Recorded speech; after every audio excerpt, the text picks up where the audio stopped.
Good day. Let me introduce myself. I am Samuel Hart, and I'm here today to tell you some history of which I was a part. I used to live in Cobourg and ran a little political paper called The Weevil. Then in 1836, I was in Belleville, publishing a paper called The Plain Speaker. I like to tell it like it is. Belleville, I ran into some trouble. Before I tell you too much about that, let's give you some background information. Let's begin by talking about the 1837 rebellion centered around Montgomery's Tavern in Toronto. William Lyon Mackenzie and other reform-minded pot-stirrers desperately wanted some change in our government. Although the 1837 rebellion was not successful in creating immediate change, its ripple effects lasted for years and did eventually bring about responsible government. In the meantime, there was a lot of unrest in Upper Canada, and I was a part of that. Another person involved in making history at this time was a young man from Darlington Township named Benjamin Lett. I would describe him as a dangerous, queer man to have a difference with. After the 1837 rebellion, Ben made his way to the United States, where there were a collection of patriots with a need for vengeful action. Ben Lett was part of raids and attacks on Navy Island, Fighting Island, Pelee Island, and took part in the murder of Captain Edgeworth Usher, all in the year 1838. In early 1839, Ben Lett attempted to burn the British fleet lying in the Kingston Harbor. I tell you all this to cement his reputation as one who was fearless and unscrupulous. I learned to fear him greatly. Meanwhile, Lord Durham, our Governor-General, handed in a report to his bosses, the British government. He suggested that Canada would not rest until it had responsible government. Although the British government rejected Lord Durham's recommendations, the people of Canada took note, and word of Lord Durham's report began to spread throughout the countryside.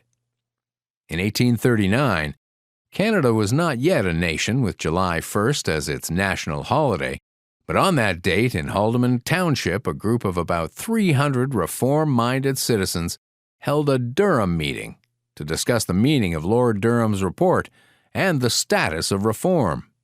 This meeting was entirely peaceful. Not so was the Durham meeting a week later in Cobourg. A number of those who had been at the Haldimand-Durham meeting were now at the Cobourg Town Hall. Speeches had barely begun when the proceedings turned violent. In preparation for this event, some well-known rabble-rousers were asked to attend and stir things up, likely Irish Orangemen. Although a reformer drew a pistol in protest, the Durham region flag was stomped on and torn to shreds. Shillelaghs were pointed threateningly. Stones were thrown and the crowd dispersed. A wagon load of reformers were harassed as they tried to leave town until the reformers fired a shot into the air. After that, folks let them leave peaceably. I was, at that time, in the United States. I was plotting and planning revenge with some patriots I found there in New York State. You see, one day my newspaper came out with the British coat of arms upside down. Thinking I had done this on purpose, a gang broke into my printing office and smashed my printing press. They dragged me out into the street through the mud and slush, making me a laughingstock of the community. I fled to New York State as soon as I could. I said in New York I found like-minded people. I started writing again over there, and I found there was a good audience for my words. But this wasn't enough to clean my slate. I needed to go skulking, cause some real damage. In July of 1839, I got my chance. I met up with my old pal Henry J. Moon at Montgomery's boarding house in Rochester. Yes, this was the same Montgomery of the 1837 Rebellion Tavern. I said to Henry, "Henry, do you want to make some money?" Henry says, "Yes," and I fill him in on my plan. We need a boat and a place to attack from, etc., etc. I sent Henry back to Cobourg to pull some strings for me while I secured a boat. On July 26, 1839, all the pieces were in place for my plan. Captain Terry and the schooner known as the Guernsey would take us to Cobourg. Me and my new friends, William Baker, Edward Kennedy, Peter Wilkins, Henry Wilson, and Benjamin Lett. One thing about Ben Lett, Jesus Murphy, he was loaded down with weapons. He wore 4 blinking pistols around his belt along with his trusty Bowie knife.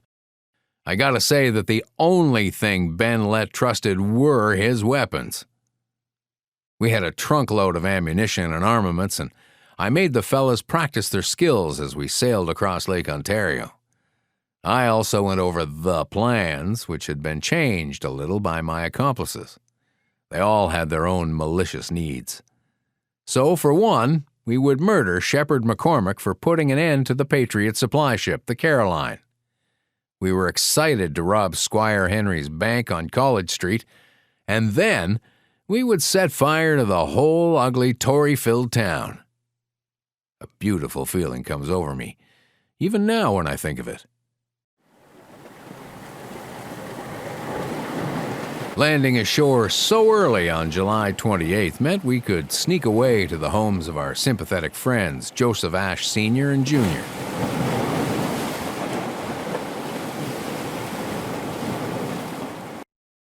They knew our secret knock. We were let into their warm family homes. Henry Moon had arranged all of this ahead of time for us. Once safe at the Ashe farm, we went over the plans again. Dissension appeared in the ranks. No one could agree on how we would escape after burning the town. Finally, the plan was to steal Downer's schooner, which was tied up on the shore. "Let's rob Maurice Janes," they said next.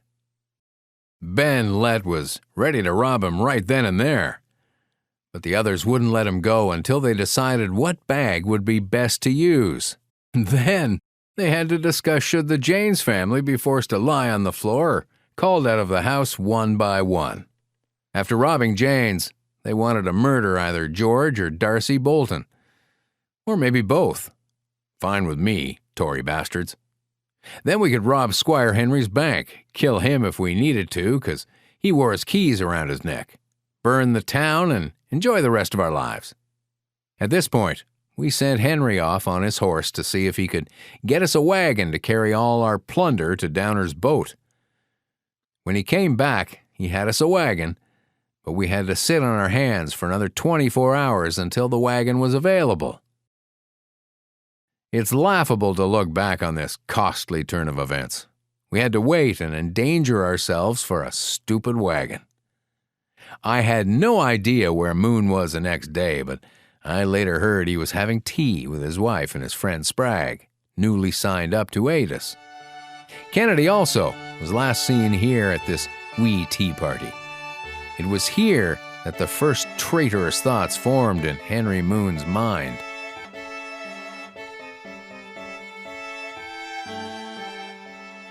He talked Spragg out of helping us and scared poor Kennedy such that he saw the light and escaped.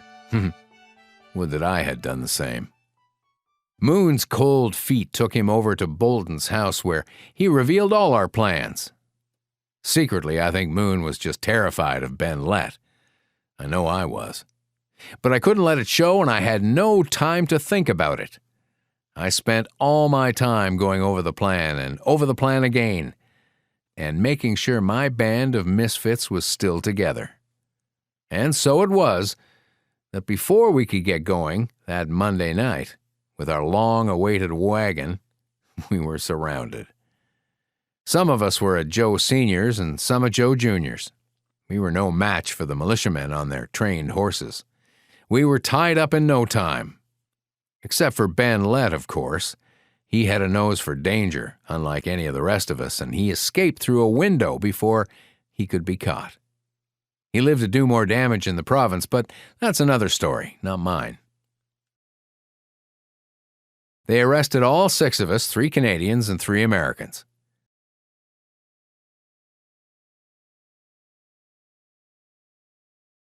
They took us to the Cobourg jail where we lived in a bit of hell until our trial on September 13th, 1839.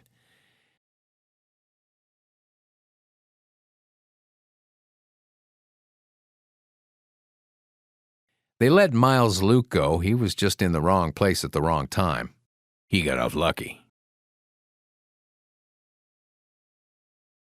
We heard, whilst we was in jail, the town was all afeard.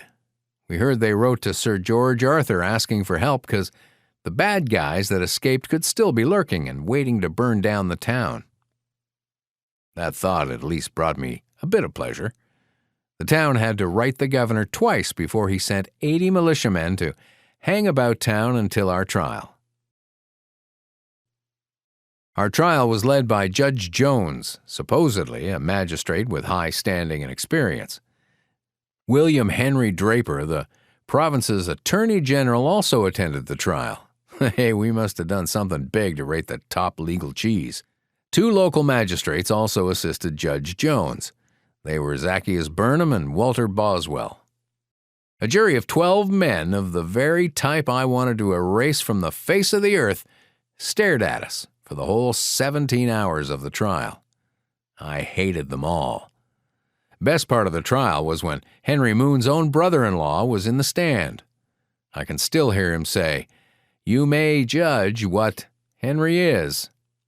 He was first a Methodist, then a Baptist, next an infidel, and now a traitor. It was the best laugh of a very funny trial. It was noted by the clerk that I had a great deal of levity during the whole proceedings. Why not? The whole thing was a mess from start to finish. I either laughed or I would cry.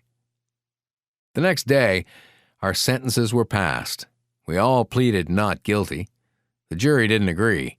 The 3 Americans could not be charged with treason, but Joseph Ashe Sr. was sentenced to 6 months in jail and £100 fine. Joe Jr. was sentenced to 1 year in jail with £50 fine. And me?